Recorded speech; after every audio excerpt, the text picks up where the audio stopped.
اللہ تعالیٰ نے نا انسانوں کو انسانوں کے ساتھ مل کر رہنے کا فرمایا ہے۔ انسان معاشرتی طور پر ایک دوسرے کے ساتھ مل جل کے رہتا ہے، تو جب انسان انسانوں کے ساتھ مل کے رہتے ہیں تو پھر انسانوں کے ایک دوسرے کے ساتھ محسن اور احسان مند کے رشتے بھی ہوتے ہیں۔ جس طرح احسان جتلانا ایک بہت بری صفت ہے اور ایک بہت بڑی باطنی اور روحانی بیماری ہے، اسی طرح احسان فراموشی کرنا بھی بہت بڑا ظلم ہے۔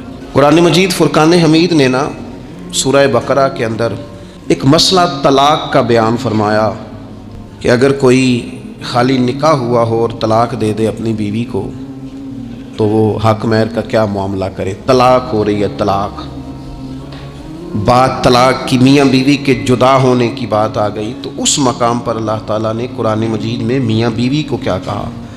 فرمایا وَلَا تَنْسَبُوا الْفَضْلَ بَيْنَكُمْ، آپس میں ایک دوسرے کے احسان کو بھلا نہ دو۔ وقت طلاق بھی تمہارے جو ایک دوسرے پر احسانات ہیں ان کو بھلا نہ دینا، کیوں کہ بے شک اللہ تمہارے کاموں کو دیکھ رہا ہے۔ انسان کا انسان کے ساتھ جو بھلائی کا رشتہ ہے، نیکی کا، اسے کبھی نہ بھلایا جائے۔ اور قرآن مجید نے کہا حل جزاء الاحسان الا الاحسان، کیا ہے بھلا نیکی کا بدلہ مگر نیکی، احسان کا بدلہ صرف احسان۔ ہم نہ احسان مندی نہیں کرتے، مزاج نہیں پیدا کرتے۔ اچھا کبھی احسان مانتے بھی ہیں تو کسی نے جو ایک دو احسان کر دیے ہیں نا اس کا مانتے ہیں، اور ہمارے جو قریبی ہیں جو اپنے ہیں جن کے احسان گنے نہیں جا سکتے، شمار نہیں کیے جا سکتے، ہم پر سب سے زیادہ احسان ہمارے رب کریم کا ہے۔ اس نے ہمیں پیدا کیا ہے، اس نے ہمیں زندگی دی ہے، وہ ہمیں رزق دیتا ہے، اس نے ہمیں شعور دیا ہے، اور پھر اس کے بعد ہمارے اوپر سب سے بڑھ کر احسان ہمارے رسول پاک کا ہے صلی اللہ علیہ وسلم۔ حضور کا تو وجود ہی پورا اللہ کا احسان ہے۔ لَقَدْ مَنَّ اللَّهُ عَلَى الْمُؤْمِنِينَ إِذْ بَعَثَ فِيهِمْ رَسُولًا، رب کہتا ہے میں نے تم پر احسان کیا ہے کہ میں نے تمہیں اپنا رسول عطا فرمایا۔ حضور کا سارا وجود ہی ہمارے اوپر احسان، لیکن آپ دیکھ لیں اس احسان مندی کا جو خاص جذبہ ہونا چاہیے تھا اور ہمارے وجود میں اس کے جو اثرات ہونے چاہیے تھے، اور ہماری طبیعت جس طرح جھکی ہوئی ہونی چاہیے تھی اس احسان پر، وہ ہمارا مزاج نہیں بنتا الا ماشاءاللہ۔ اللہ تعالیٰ کے احسانات ہیں، نبی پاک کے احسانات ہیں، پھر علماء، مشائخ، اور دنیاوی احسانوں میں سب سے بڑھ کر جو ہمارے اوپر احسان ہے وہ ہمارے والدین کا ہے۔ اور قرآن مجید میں اللہ کریم نے فرمایا میرا بھی شکر ادا کرو اور اپنے ماں باپ کا بھی شکر ادا کرو، ان کا بھی شکریہ ادا کرو۔ مزاجوں میں تشکر کا جذبہ نہیں۔ ایک دوست ناراض ہو گئے اپنے گھر سے، تو والد نے انہیں کہا ٹھیک ہے آپ الگ ہو جائیں، جو ان کا حصہ تھا وہ ان کو دے دیا۔ 4 بھائیوں میں سے ایک کو انہوں نے روانہ کر دیا۔ اب ظاہر ہے کچھ پریشان ہوئے، گھر چھوڑنا تھا تو ایک اور جگہ منتقل ہوئے، تو ان کے ایک دوست نے ان کی مدد کی اور ان کو انہوں نے کچھ دن اپنے ساتھ رکھا، پھر آہستہ آہستہ مواقع بن گئے اور جگہ ان کو مل گئی۔ تو وہ میرے ساتھ گفتگو کر رہے تھے، تو ہم جو سادہ لوگ ہوتے ہیں دیسی دیہاتی، وہ ہم نا ایک بات ہی پکڑ لیتے ہیں ساری زندگی اور تصویر کا دوسرا رخ دیکھنے کو تیار نہیں ہوتے۔ کہنے لگے جی یہ میرا محسن ہے، اس نے اتنے دن مجھے گھر رکھا، کوئی 20-25 دن اس نے مجھے اپنے گھر رکھا، پھر اس نے میرے ساتھ تعاون کیا، پھر کاروبار چلانے میں میری مدد کی، پھر مجھے مکان لے کے دیا۔ 1-2 سال تک اس طرح اس نے مجھے سپورٹ کیا کہ میں ٹانگوں پہ کھڑا ہو گیا۔ اماں ابا نے تو مجھے نکال دیا تھا، اور ان کی وہ شکوے بھی بیان کرنے لگا، شکایتیں بھی کرنے لگا۔ تو میں نے اسے کہا کمال ہے نا، جس نے 20 دن گھر میں رکھا وہ محسن ہے، اور جس ماں نے 9 مہینے پیٹ میں رکھا اس کے بارے میں تیرا رویہ ہی بدل گیا ہے۔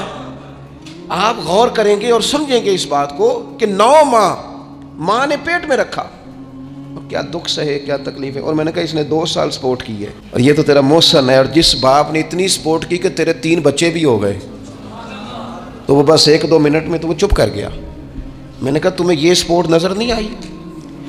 ہم جو پیر صاحب تک پہنچے، ہم جو استاد صاحب تک پہنچے، ہم جو دوستوں تک پہنچے، ہم جو رشتہ داروں تک پہنچے، ہم جو اولاد تک پہنچے، ہم جو سسرال تک پہنچے، ہم جہاں بھی پہنچے، اس پہنچنے میں پہلا کردار ہمارے ماں باپ کا ہے۔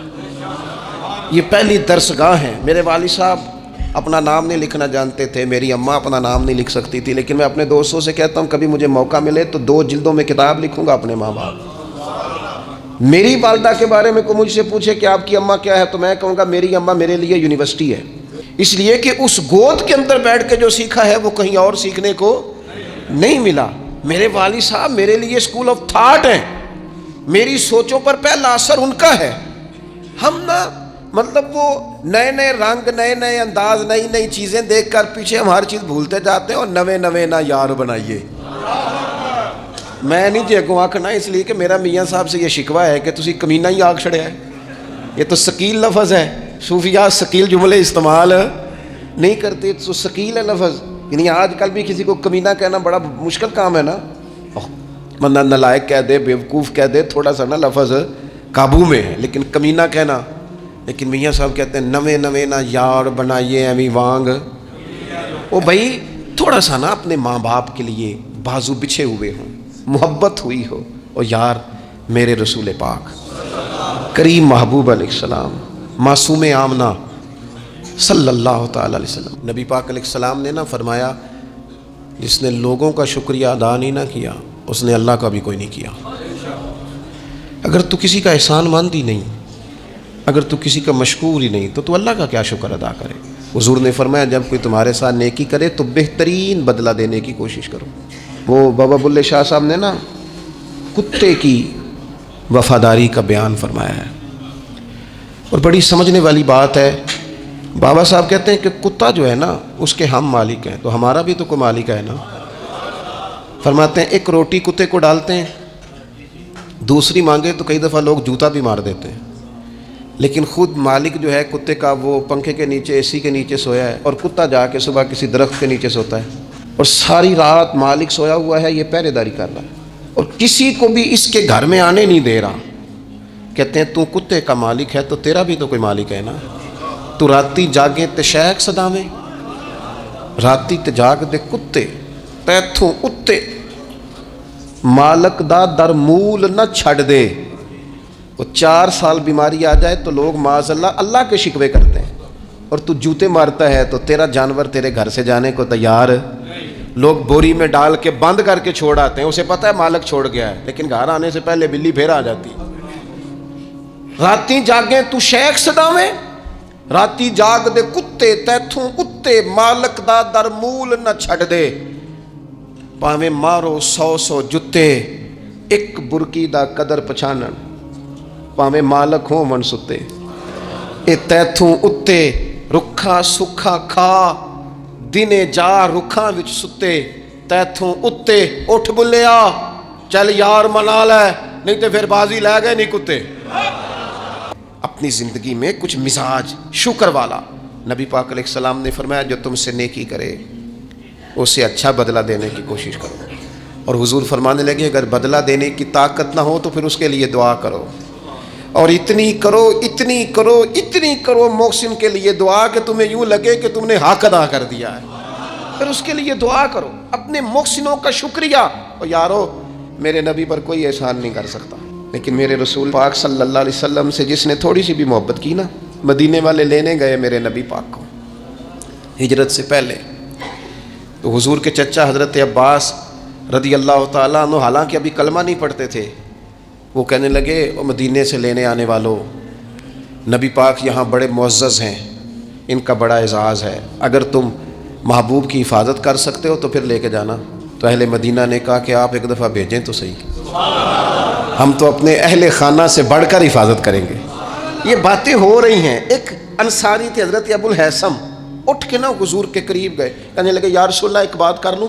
حضور نے فرمایا کر لو۔ عرض کی حضور ہمارے جن جن سے بھی تعلقات ہیں ہم سب سے بگاڑ لیں گے، حضور ہم صرف اور صرف آپ کی غلامی کریں گے، لیکن ایک ہلکا سا ڈر ہے، اگر اجازت ہو تو عرض کر لوں؟ حضور نے فرمایا کرو۔ عرض کرنے لگے یا رسول اللہ کل کو اگر آپ کو غلبہ ملے اور اللہ کے فضل سے ملے گا تو پھر ایسا نہ ہو کہ آپ اپنی قوم کی طرف لوٹ آئیں تو پھر ہم سے یہ فراق یہ بچھوڑا سا نہیں جائے گا، حضور پھر آپ واپس تو نہیں آئیں گے۔ تو حضور نے ان کی بات سنی تو حضور مسکرا پڑے، فرمایا مدینے والوں سنو، کبھی نہ بھولنا میں تم میں سے ہوں اور تم مجھ میں سے ہو، چھوڑ کے کیوں؟ ہمارے ایک بزرگ سے کسی نے کہا تھا او تم لوگ مدینے زیادہ رہتے ہو، حالانکہ نبی پاک نے تو مکے میں زیادہ وقت گزارا ہے، 63 سالہ عمر مبارک میں سے 53 سال مکے میں گزارے، مدینہ طیبہ میں تو صرف 10 سال گزارے اور تم ہر وقت مدینہ کرتے ہو۔ وہ کہنے لگے جا کے اپنا کیلکولیٹر ٹھیک کر، تیرا یہ فلسفہ بھی ٹھیک نہیں. نبی پاک نے مکے میں 53 سال گزارے ہیں اور مدینے میں قیامت تک کے لیے ڈیرا لگایا ہے. جا کے کیلکولیشن ٹھیک کر. حضور نے فرمایا رہنا بھی یہاں ہے، دفن بھی یہاں ہونا ہے، قیامت میں اٹھوں گا تو میری قبر بھی مدینے سے کھلے گی. مدینے والوں نے نا ایک دفعہ پھر ایک موقع آیا، مکہ فتح ہو گیا، تو فتح مکہ کے بعد نا ایک جنگ تھی، اس جنگ میں نا کچھ مال غنیمت آیا. تو نبی پاک علیہ السلام نے وہ مال غنیمت، یہ ایک مؤلفۃ القلوب قرآن پاک کی اصطلاح ہے، تالیف قلب کے لیے مال دینا. تو مکے کے لوگ مسلمان زیادہ ہوئے تھے، نئے ہوئے تھے، حضور نے مال زیادہ دیا، صحیح حدیث میں موجود ہے. زیادہ مال ذرا محبوب نے ان لوگوں کو دیا. تو ایک دو نوجوان انصار مدینہ میں سے کہنے لگے ابھی تو ہماری تلواروں سے اہل قریش کا خون ٹپک رہا ہے اور مال انہیں زیادہ مل گیا. حضور نے ایک خیمے میں اہل مدینہ کو جمع فرمایا تم نے یہ بات کی ہے؟ سچ بولنے والے لوگ تھے. عرض کی حضور ایک دو جوانوں کے منہ سے نکلی ہے. تو نبی پاک علیہ السلام نے فرمایا تم یہ کہہ سکتے ہو کہ یا رسول اللہ ان لوگوں نے تو آپ کو تکلیف دی تھی، ہم نے غلامی کی تھی. تم اگر کہو تو تم سچے ہو اس بات میں کہ یا رسول اللہ انہوں نے تو آپ کو نکلنے پہ مجبور کیا، ہم تھے جنہوں نے بازو کھول کے کہو تم یہ بات. تڑپ گئے اہل مدینہ. عرض کی حضور نہیں، ہم تو اندھیروں میں تھے، آپ کی برکت سے اللہ نے ہدایت کا نور عطا کیا. یا رسول اللہ صلی اللہ تعالی علیہ وسلم آپ کے ذریعے اللہ نے ہمیں اپنی پہچان عطا کی، قرآن عطا فرمایا، یہ ساری نعمتیں آپ کے صدقے ملی. پتہ حضور نے اہل مدینہ کی وفاؤں کا کس طرح ذکر فرمایا مدینے والوں اگر ہجرت کا موقع نہ ہوتا، رب نے ہجرت نہ رکھی ہوتی تو میں تو انصار مدینہ میں سے ہوتا. اور حضور فرمانے لگے اگر لوگ چلیں مختلف وادیوں میں تو مدینے والوں جس وادی میں تم چلو گے میں بھی اسی وادی میں چلوں گا. اور حضور نے فرمایا میرے مدینے والوں سے، انصار مدینہ سے صرف مومن ہی محبت کرے گا، اور ان سے جو بغض رکھے گا وہ منافق ہوگا، کیونکہ ان کی وفاؤں کا صلہ ہے کہ رسول پاک نے انہیں عزتیں عطا فرمائی. تھوڑا سا اپنی زندگی میں احسان مندی کا مزاج. ہمارے ہاں نا خود غرضی کو باقاعدہ رواج دیا گیا، اور بڑے بڑے غلط جملے جو اخلاقاً اپنی زبان سے ادا بھی نہیں کیے جا سکتے. میں تو جی کام نکالنے کے لیے کسی کو بھی باپ بنا لیتا، معاذ اللہ. مسلمان تو اس طرح کی بات نہیں کر سکتا. یہ خود غرضی، یہ لالچ، یہ وقتی طور پر کسی شخص کو استعمال کرنا، ٹیشو پیپر بنانا، یہ اہل ایمان کا تو طریقہ ہی نہیں. وہ تو یاد رکھتے ہیں ہر ایک کا احسان، وہ تو کسی نے محبت کی ہو تو اس کا خیال رکھتے ہیں. وہ تو ان چیزوں کو سمجھ. حضرت جعفر طیار نے کہاں شہادت دی تھی؟ جنگ موتا میں. اور حق تھا اہل ایمان کا کہ وہ شہادت پیش کرتے، لیکن دین کے لیے گئے نا. حضور علیہ السلام کے فرمان پر گئے تو محبوب نے ان چیزوں کو یاد رکھا. جب ان کی شہادت کی خبر آئی تو حضور خود حضرت جعفر طیار کے گھر گئے، ان کے بچوں کو سینے سے لگایا. 3 دن تک حضور کے گھر سے کھانا پک کے آتا رہا. اور حضرت جعفر طیار کے بیٹے کہتے ہیں میرے لیے نبی پاک نے دعا کی تھی برکت کی. تو فرماتے ہیں زندگی میں کوئی ایسا سودا مجھے ملا ہی نہیں جس میں اللہ نے ڈھیروں نفع نہ عطا فرمایا ہو. لیکن ان کی اہلیہ حضرت جعفر طیار کی گھر والی رو پڑی. عرض کی یا رسول اللہ صلی اللہ تعالی علیہ وسلم اب میرے بچوں کا کیا بنے گا؟ والد کا سایہ اٹھ گیا، لیکن اسلام کسی کا حق نہیں رکھتا. کوئی مخلص ہو کر دین کے ساتھ چلے اور پھر اس شخص کا حق رکھا جائے، اس کی قدردانی نہ ہو، اس کو نوازا نہ جائے. من عمل صالحا من ذکر او انثى وهو مؤمن فلنحيينه حیاتا طیبہ. اللہ فرماتے ہیں جو بھی ایمان لانے کے بعد نیک اعمال کرے، چاہے مرد ہو چاہے عورت ہو مومن، فلنحيينه حیاتا طیبہ، ہم اسے پاکیزہ زندگی عطا فرمائیں گے، اسے اعزازات سے نوازا جائے گا، حیات طیبہ ملے گی. حضرت جعفر طیار رضی اللہ تعالیٰ عنہ کی اہلیہ اور میرے بچوں کا کیا بنے گا؟ والد چلا گیا. بڑے مسائل ہوتے ہیں زندگی میں. ہم نے دیکھا ہے والد کے جانے کے بعد کس طرح کی آزمائشوں سے لوگوں کو گزرنا پڑتا ہے. شروع میں لوگ آ کے کہتے ہیں ہم تمہارے ساتھ ہیں، پھر لوگ کہتے ہیں کوئی ایسا تو نہیں نا ابا چلا گیا، بڑا کچھ دے کے گیا ہوگا، اور پھر یہ نکمے کیوں ہیں، یہ کام کیوں نہیں کرتے. پھر وہی لہجے تھوڑے ہی عرصے کے بعد تبدیل ہو جاتے ہیں، انداز بدل جاتا ہے.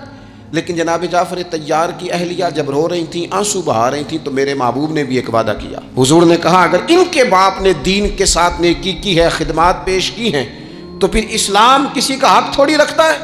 نبی کریم صلی اللہ تعالی علیہ وآلہ وسلم نے فرمایا تو پریشان نہ ہو، انا ولیہم فی الدنیا والآخرہ.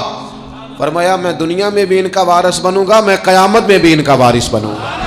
میں والی ہوں، میں سرپرست ہوں ان کا دنیا اور آخرت میں. میرے دوستو اپنے مزاجوں میں تھوڑا سا نا پلٹ کے دیکھا جائے، محسنین پر غور کیا جائے، کتنے لوگ تھے انہوں نے ہمیں سہارا دیا، کتنے لوگ تھے زندگی کے موڑ پر کس طرح کر کے انہوں نے ہمارے ساتھ شفقتیں کی۔ میں نے تو کالج میں دیکھا ہے کہ جن کو بالکل دنیا دار نوجوان کہا جاتا ہے اور کوئی دینی تعارف اور دینی وفاداری نہیں رکھتے، وہ بھی ایک دوسرے کی فیسیں دے رہے ہوتے ہیں، وہ بھی ایک دوسرے کو کہہ رہے ہوتے ہیں چل یار سیر پہ جانا ہے چلتے ہیں، لیکن کسی کی نیکی کو یاد بھی تو رکھا جائے۔ حالات بدلتے ہی عنوان بھی بدل جائے، تھوڑی سی تبدیلی آتے ہی انسان کا مزاج بھی بدل جائے۔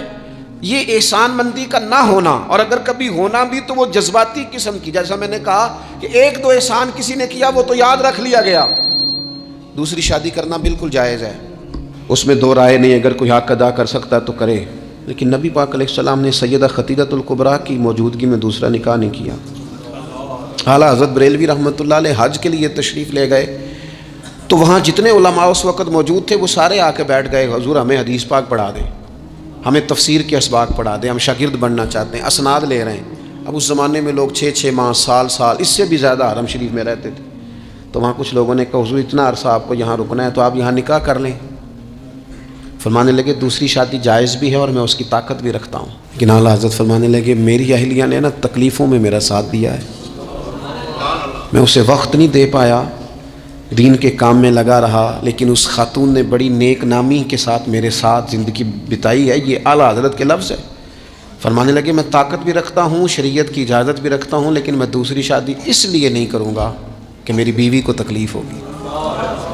لیکن یہاں جناب حالات بدلے نہیں تو عنوان بدلا نہیں۔ میں نے کہا ہے کہ ناجائز نہیں کہہ رہا میں اس کو کسی مقام پر بھی، لیکن کچھ چیزیں ایسی ہیں جس کو آگے بڑھ کر ہم سیرت اور سوانے سے لے سکتے ہیں۔ سیدہ خدیجہ الکبریٰ رضی اللہ تعالیٰ عنہا نے حضور سید عالم علیہ السلام کے ساتھ وہ وقت گزارا تھا جو اسلام پر غربت کا وقت تھا، جو کفار کی اذیتیں برداشت کرنے کا وقت تھا، جس وقت معاذ اللہ کمر مبارک پر اونٹ کی اوجڑیاں رکھی جاتی تھی، راستے میں کانٹے بچھائے جاتے تھے، پتھر برسائے جاتے تھے۔ اس موقع پر سیدہ پاک حضور کی بارگاہ عالی مرتبت میں رہی۔ حضور کی ہر زوجہ کی کیا شان ہے۔ اور پھر سیدہ عائشہ صدیقہ جو محبوبہ ہیں محبوب خدا کی، کیا عظمتیں ہیں، پر سیدہ خدیجہ الکبریٰ کا انفرادی انداز ہے۔ حضرت عائشہ صدیقہ کہتی تھی میں نے اس خاتون پر ہمیشہ رشک کیا، بڑے سارے لوگ آتے تھے حضور سے ملنے، لیکن دروازے پر ایک خاتون بولی، جناب حالہ بنت خولت، دروازے پر خاتون بولی، اجازت مانگی السلام علیکم کے بعد میں آ جاؤں؟ تو سیدہ عائشہ صدیقہ فرماتی ہے محبوب نے جھٹ سے چہرہ مبارک اٹھایا، فرمایا یہ تو حالہ کی آواز ہے، یہ تو ختیجہ کی بہن ہے، یہ دیکھو کتنی آواز ملتی ہے، تو ختیجہ کی بہن ہے، حالہ کی، جلدی سے بلاؤ۔ کہتے وہ آ گئیں، بیٹھی چلی گئی۔ میں نے عرض کی حضور اللہ تعالیٰ نے آپ کو بڑی بہتر ازواج دی ہیں، پر اس خاتون کا بڑا ذکر کرتے ہیں، تو سیدہ کہتی ہیں دیکھتے دیکھتے ہی حضور کے آنسو چھلکے، دیکھتے دیکھتے ہی رخساروں سے وہ نور بھری لڑی مبارک داڑھی کے قریب آنے لگی۔ محبوب فرمانے لگے جب لوگوں نے میرا حوصلہ توڑا تو عائشہ خدیجہ نے مجھے حوصلہ دیا، کہا لوگوں نے میرا انکار کیا وہ مجھ پر ایمان لائیں، لوگوں نے مجھے جھٹلایا انہوں نے میری تصدیق کی، اور پھر کہا اللہ نے مجھے جو اولاد دی وہ بھی خدیجہ الکبریٰ کے بدن سے دی۔ وَلَا تَنْسَبُوا الْفَضْلَ بَيْنَكُمْ، آپس میں ایک دوسرے کے احسان بھلا نہ دو۔ وہ جس نے ایک موقع پر جب تم قرض میں الجھ گئے تھے تمہارے ساتھ نیکی کی ہے وہ تمہیں ساری زندگی یاد رہی، اور جن بھائیوں نے، جس اہلیہ نے، جن دوستوں نے، ماں باپ نے، قریبی عزیزوں نے زندگی تمہارے نام کر دی وہ تمہیں بھول گیا ایک منٹ میں۔ اپنی زندگی احسان مندی والی ہو، اس میں حضرت ابوبکر صدیق رضی اللہ تعالیٰ عنہ نے بڑا کریم محبوب کا ساتھ دیا۔ ایک موقع پہ نہیں درجنوں مواقع پر حضور نے فرمایا میں نے سب کی نیکیوں کے بدلے دے دیے، ابو بکر کا بازو تھام کے لے جاؤں گا، رب ہی اسے اجر عطا کرے گا۔ حضرت صدیق اکبر رضی اللہ تعالیٰ عنہ کی ان باتوں کو میرے کریم نے ہمیشہ، بلکہ حضرت عمر کہتے ہیں میری اور جناب صدیق اکبر کی کسی بات میں شکر رنجی ہو گئی تھی، اور جناب صدیق حضور کے پاس چلے گئے اور جا کر کے عرض کیا کہ یا رسول اللہ صلی اللہ تعالیٰ علیہ وآلہ وسلم یہ معاملہ ہو گیا ہے۔ حضرت سیدنا ابو بکر صدیق کی بات سن کے حضور خاموش ہو گئے۔ حضرت صدیق نے عرض کی حضور میں نے کہا بھی تھا، عرض بھی کی تھی، لیکن عمر فاروق مانے نہیں، یہ اگر کوئی بھائی معذرت کرے تو اس کی قبول کر لینی چاہیے۔ ہمارے ہاں نا